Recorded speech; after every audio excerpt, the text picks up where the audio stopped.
Just wanted to share a little something with you. The other minute, a few minutes ago, I was downloading a picture and I found one of John the Baptist online that I used for a video. And the recording that I was doing spoke about the passage in Matthew 25, where Christ talks about when you receive one of the least of my brethren, you receive me. And specifically, it talks about like helping them out, because they're going to need like the things of life, like food and clothing and shelter, and someone to visit them in prison, as if they're kind of a bunch of vagabonds. Turns out that they are, in a sense. They're out there without purse or scrip, oftentimes being completely irresponsible, putting spiritual things first and trusting that the physical things will come. And so often they look so kind of creepy or strange. I saw this little like commentary on the John the Baptist from the TV series The Chosen, and they were calling. Well, I think actually in the thing. Oh no, in the actual series they call him Creepy John. Right, Creepy John. And they make him kind of look that way. His beard's all disheveled and straggly, and his hair too. And not every one of God's servants looks like that. But I actually purposely chose this one picture for the thing I did on Matthew 25 because it shows this particularly wild-haired John the Baptist, all this hair, and beard just everywhere. And it seems like it's really strange, but it's like oftentimes the servants of God come that way. Not always long-haired, but in ways that we don't expect, from circumstances that we would not expect. They may be uneducated.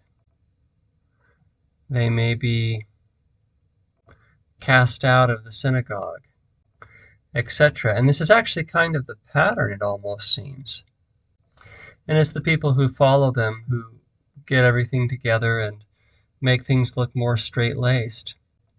But it seems that when one comes from God, they are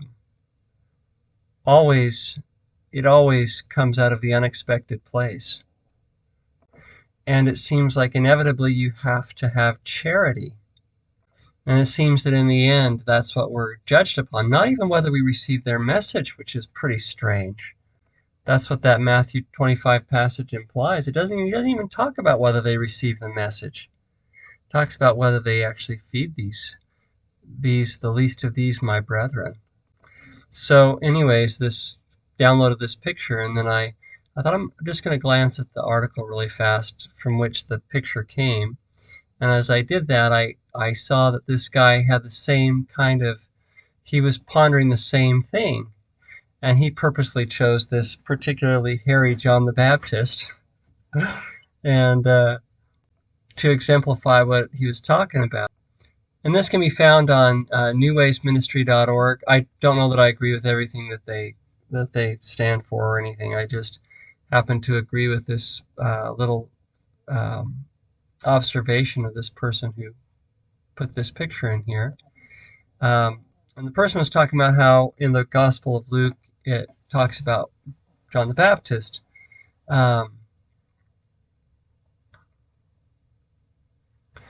And it says that it lists all these really important people and then goes into John the Baptist. It says, in the years of, or, at the time of Tiberius Caesar and Pontius Pilate and Herod, Philip or whatever, I'm not quoting it right, there came John the Baptist or something like that.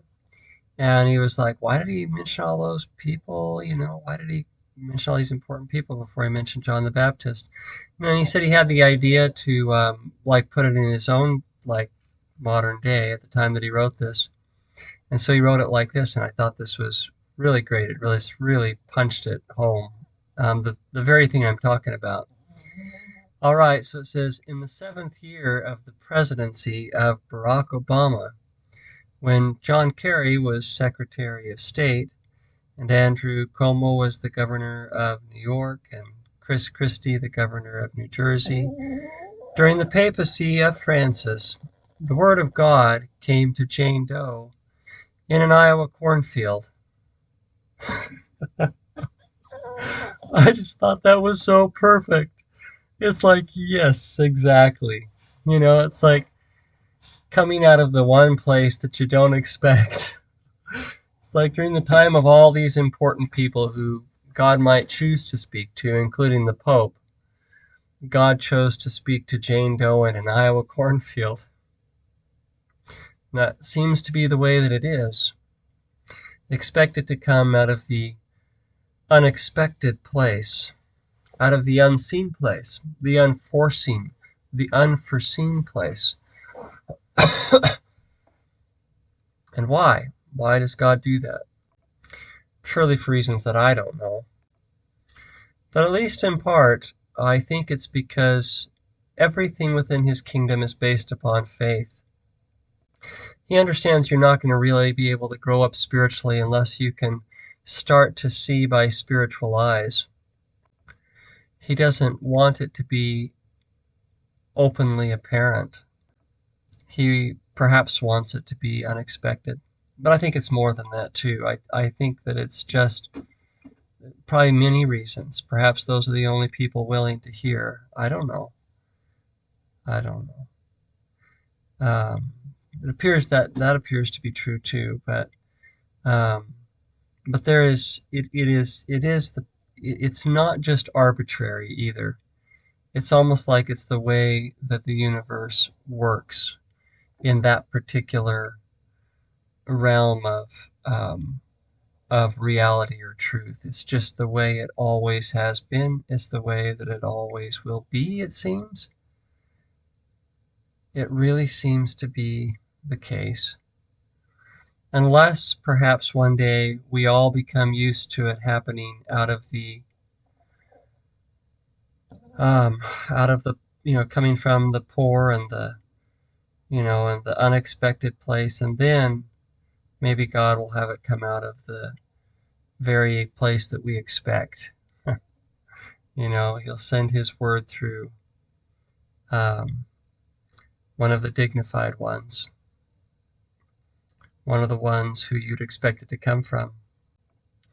And as I say all this, I want to mention one last thing, and that is that I'm speaking about that word of truth which is on the very crest, the very outward edge of the wave of truth that comes into the world. It is the new thing. It could be comprised, you could say, within that new and everlasting covenant. It is the thing that God is currently unfolding before the world, that comes out of that unexpected place. This is not to say that the Pope and even President Barack Obama or anybody or any leader of any religious organization is not receiving truth from God, obviously. But the other obvious thing is that those people in those positions are working within the old framework.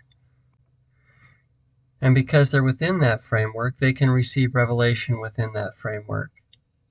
But by definition, once the institution becomes established, you could say it's like against the rules, really, to receive a new thing which might upset the old. So there's another reason, perhaps, why it has to come out of that unexpected place. It has to be somebody who's willing to be an outcast, to be rejected because they're now saying the thing which cannot be revealed within the old institutions. Yeah. The more you think about it, the more reasons you see why it's the only way. It's the way that it unfolds. It has to come out of that unexpected place from somebody who is not trying to maintain, you could say, their seat in the synagogue. I think that's all. That's what I wanted to share today. God bless you.